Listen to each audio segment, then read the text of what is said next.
I'm Saiful. I'm Professor in Computational Materials Chemistry at the University of Bath.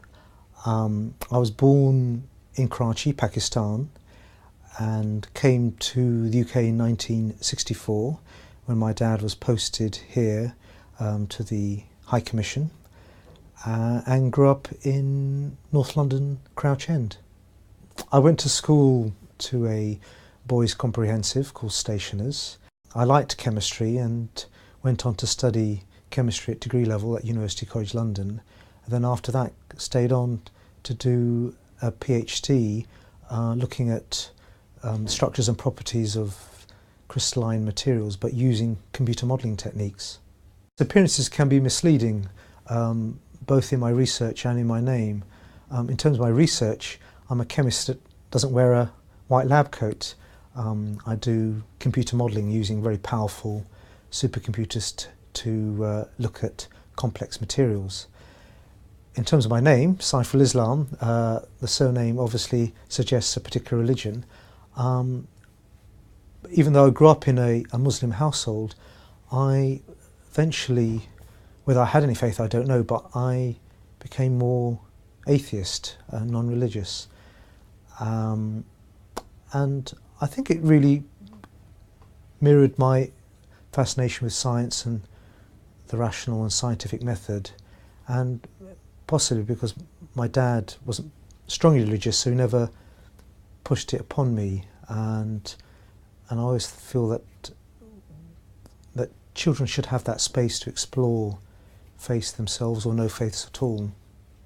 I feel in a way, very fortunate. I'm a professor at a major university, and I have to say through my academic career I've never felt any prejudice in terms of my race within the university environment and through the academic environment. It's always been very collaborative and supportive, as it should be.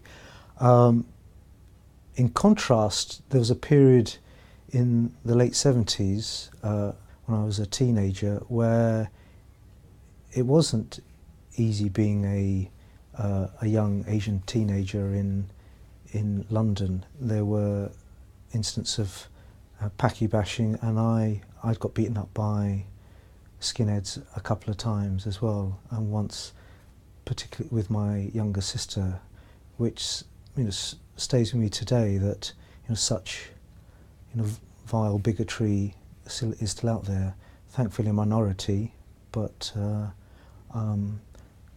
worryingly there is a bit of rise of neo-fascism in parts of Europe right now, but I think in Britain and in the academic environment that's not visible.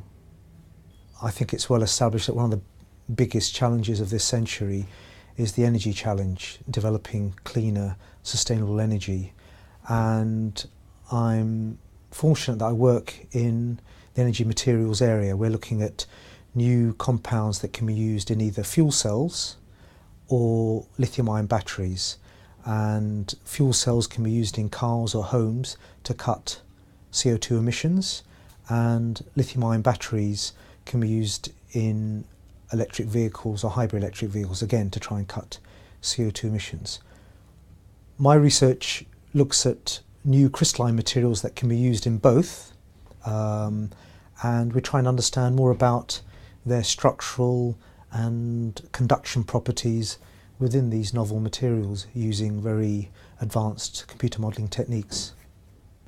An important property within some of these materials is that the ions can move very fast through the crystal lattice. That's called ion conduction, but it's very difficult to probe by experiment alone. So using computer modelling we can try and map out, almost like a virtual microscope, map out how those ions move within that crystalline lattice. And understanding those properties are very important, understanding the function of a battery or a fuel cell. Because of the energy research that I've just described, I think it's a really exciting time to be a scientist in general and a chemist in particular, because we need chemistry to develop new green technologies. Another aspect of science which is great is that it's really open to everyone. And if you're really interested and passionate about science, you can get really involved. And I'd say that that sense of wonder and beauty about the natural world is fulfilled by studying science.